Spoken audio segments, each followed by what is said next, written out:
Hello friend, तो N K Prajapati classes में आपका स्वागत है। तो आज का जो हमारा टॉपिक है, आज हम पढ़ेंगे भारतीय संसद के बारे में। तो सबसे पहले शुरू करते हैं संसद की परिभाषा। तो परिभाषा की बात करें तो संविधान या कानून बनाने वाली संस्था को क्या कहते हैं? संसद कहते हैं। संसद को अंग्रेजी में हम क्या कहते हैं? पार्लियामेंट भी कहते हैं। तीसरा लिखा है कि संसद जो होती है व्यवस्थापिका का प्रमुख अंग होती है। व्यवस्थापिका का मतलब होता है कानूनों का निर्माण करने वाली संस्था कौन होती है? व्यवस्थापिका। व्यवस्थापिका का भी एक अंग होता है संसद, जिसका काम होता है कानून को बनाने वाली संस्था।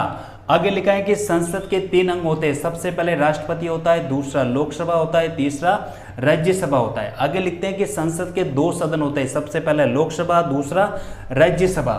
आगे देखते हैं कि जो ब्रिटेन की जो संसद है विश्व की सभी संसदों की क्या है? जननी अर्थात माताएं। और ब्रिटेन की जो संसद है सबसे शक्तिशाली संसद भी है। और अब भारत की जो संसद की बात करें तो नई दिल्ली में स्थित है। अब हम जानते हैं लोकसभा और राज्यसभा के बारे में। सबसे पहले लोकसभा के उपनाम। तो लोकसभा को हम लोगों का सदन कहते हैं, वही राज्यसभा को राज्यों का सदन भी कहते हैं। लोकसभा को निम्न सदन, वही राज्यसभा को उच्च सदन। लोकसभा को अस्थायी सदन, तो राज्यसभा को स्थायी सदन। लोकसभा को प्रथम सदन है तो ये कौन सा होगा? द्वितीय सदन। लोकसभा अगर शक्तिशाली सदन है तो राज्यसभा कमजोर सदन होगा। लोकसभा अगर लोकप्रिय सदन है तो राज्यसभा कैसा होगा? अलोकप्रिय सदन। आगे हम देखते हैं सदस्यों की संख्या।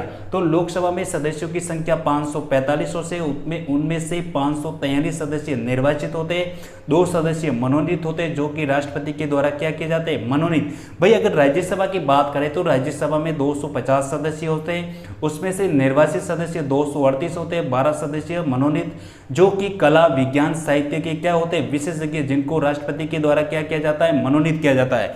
आगे हम देखते हैं लोकसभा का चुनाव, मतलब लोकसभा के चुनाव की विधि कौन सी है? तो प्रत्यक्ष विधि। और राज्यसभा के चुनाव की विधि कौन सी है? तो अप्रत्यक्ष विधि। प्रत्यक्ष विधि का मतलब होता है ऐसी विधि जिसमें जनता के द्वारा क्या किया जाता है? सीधा वोट दिया जाता है, जिसमें जनता की प्रत्यक्ष भागीदारी होती है।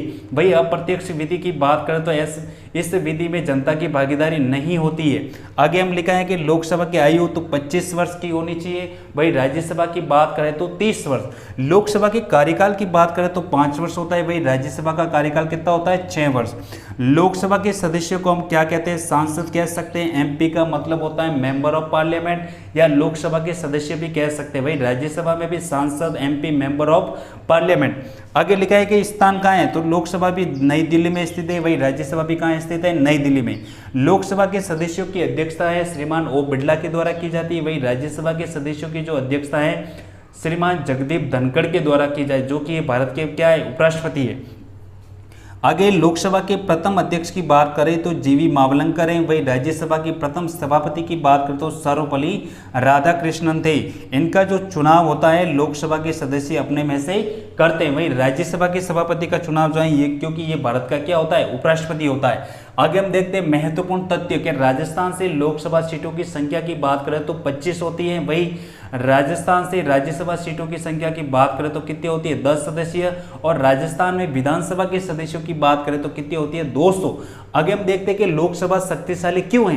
तो सबसे पहले प्रधानमंत्री की नियुक्ति जो की जाती है वो किस में से की जाती है? लोकसभा के सदस्यों में से की जाती है। दूसरा, धन विधेयक व बजट जो है सबसे पहले लोकसभा में प्रस्तुत किया जाता है। धन विधेयक और बजट, बजट का मतलब होता है आय और व्यय का विवरण जो है बजट कहलाता है। ये जो कि ये भारत के वित्त मंत्री के द्वारा प्रस्तुत किया जाता है। मंत्रिपरिषद जो होती है लोकसभा के प्रति क्या होती है? उत्तरदायी होती है।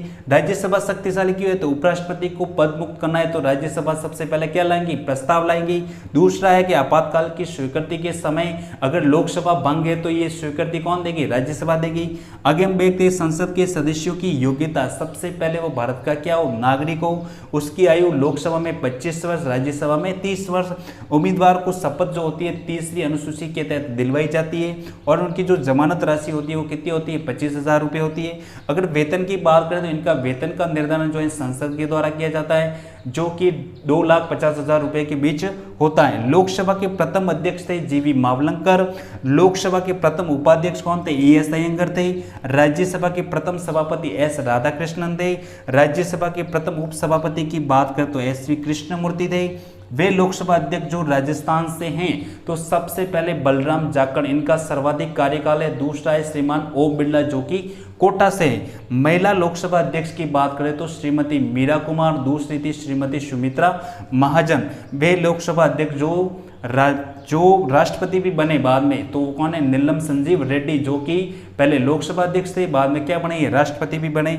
और वे राजस्थान से राज्यसभा सभापति कौन थे, भैरू सिंह शेखावत, और दूसरे थे जगदीप धनखड़। तो ये हमारा पूरा टॉपिक कौन सा है,